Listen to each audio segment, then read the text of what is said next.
Hello viewers, நாங்களுடைய Lakshmi. நீங்கள் பார்த்துருக்கிறது 0 point Lakshmi. சிட்ஸா இன்னொரு கேட்டகரியை ஓப்பன் பண்ணுறாங்க. Yes, popular actress.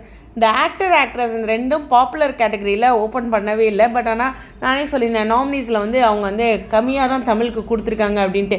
இப்போது ஒரு க்ரீன் கலர் டிவி, ஒரு ப்ளூ கலர் டிவி, அவங்க 2 பேரும் பேசிகிட்டு இருக்க மாதிரி ஒரு கார்ட்டூனில் பேசிகிட்டு இருக்க மாதிரி. அப்போது இதெல்லாம் பற்றி என்ன நினைக்கிறேன் அப்படிங்கிற மாதிரி சொல்லியிருக்கும்போது, இந்த பாப்புலர் கேட்டகரி என்ன ஆச்சு அப்படிங்கும்போது 4 லாங்குவேஜ் 47 கேட்டகரின்ட்டு நிறையா விஷயங்கள் இருக்கும்போது, இப்போ ஒரு சர்ப்ரைஸாக தமிழில் ஒரு கேட்டகரி ஓப்பன் பண்ணுறோம் அப்படின்ட்டு அந்த க்ரீன் டிவியும் ப்ளூ கலர் டிவியும் பேசிகிட்டு இருப்பாங்க. அப்போ பாப்புலர் ஆக்ட்ரஸ் வந்து இன்றைக்கி ஈவினிங் ரிலீஸ் பண்ணுறோம் அப்படின்னு சொல்லிட்டு அவங்க 2 பேரும் ஒரு ஹைஃபை பண்ணுற மாதிரி ஒரு அப்டேட்டு. நல்லாயிருக்கும் அந்த கார்ட்டூன் பார்க்க.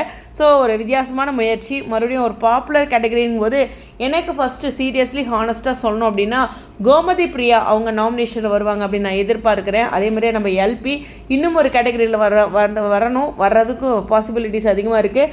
அஃப்கோர்ஸ் மதுமிதா அவங்களுமே வந்து ஏடியில் ஒரு பயங்கரமாக ஒரு முக்கியமான ரோலில் இருக்காங்க, நிலா அப்படின்ட்டு. ஸோ இவங்க 3 பேர் இருக்காங்க. நான் ராஜியும் சொல்லலாம். பட் ஆனால் கதிர் வந்து சப்போர்ட்டிங் ஆக்டர் கேட்டகரியில் தான் வந்திருக்கார். ஓகேவா? நான் இப்போ ரீசெண்ட் டேஸில் கேள்விப்பட்டது என்னென்னா, ஏன் அவரை சப்போர்ட்டிங் ஆக்டரில் போட்டிருந்தாங்க அப்படின்னு சொல்லும்போது என்கிட்ட ஒருத்தங்க சொன்னாங்க, அந்த சீரியலை பொறுத்தவரையிலும் ஹீரோயின் வந்து அம்மா அப்பா தானே, பாண்டியன் ஸ்டோர்ஸ் அப்படின்ட்டு. ஸோ நம்ம வந்து மெயின் லீட் அப்படிங்கிறது அப்போ இருந்து கதிர் முல்லை, அப்புறம் கதிர் ராஜி அப்படின்னு அவங்களுக்கு இம்பார்ட்டன்ட் பண்ணாலும் சேனல் வந்து அப்படி ஒரு இது வச்சுருக்காங்களாட்டிருக்கு. Okay, anyways. ஏன்னா நிறையா டைம் பார்த்திங்கன்னா பாக்யலக்ஷ்மியில் அவங்க அம்மா கேரக்டர் பண்ணுறவங்களுக்கு ஹீரோயின் பெஸ்ட்டு ஃபேவரட் அது மாதிரி அவார்ட்லாம் கிடைக்கும். ஓகேயா? அப்படிங்கும்போது இப்போ புரியுது அப்படிங்கிற ஒரு மைண்ட் வைஸ் தான். ஸோ எனிவேஸ், கண்டிப்பாக வந்து பாப்புலர் கேட்டகரி ஓப்பன் ஆகும்போது இப்போ இருந்து தான், ஏன்னா அந்த பாப்புலர் கேட்டகரியே இப்போ தான் ஓப்பன் ஆகுது. அதனால் ஓப்பன் ஆனோடனே அந்த கேட்டகரிக்கும் ஃபேவரட்டாக யார் வந்திருக்காங்களோ அவங்களுக்கும் ஓட்டிங் போடுங்க அப்படிங்கிறது தான். ஒரே ஒரு புரிதல், யாராச்சும் ஏதாச்சும் ரூமர் ஸ்ப்ரெட் பண்ணி, அதாவது இந்த பர்சனுக்கு இவ்வளோ ஓட்டிங் வந்துருச்சு, அந்த பேருக்கு இவ்வளோ ஓட்டிங் வந்துருச்சு அப்படின்னு எங்காச்சும்லாம் சொல்லிட்டு இருந்தாங்கன்னா அதெல்லாம் கண்டு பேனிக் ஆகாதீங்க. சும்மா ஒரு நாலேஜுக்கு சொல்கிறேன். இது யாருக்குமே தெரியாது.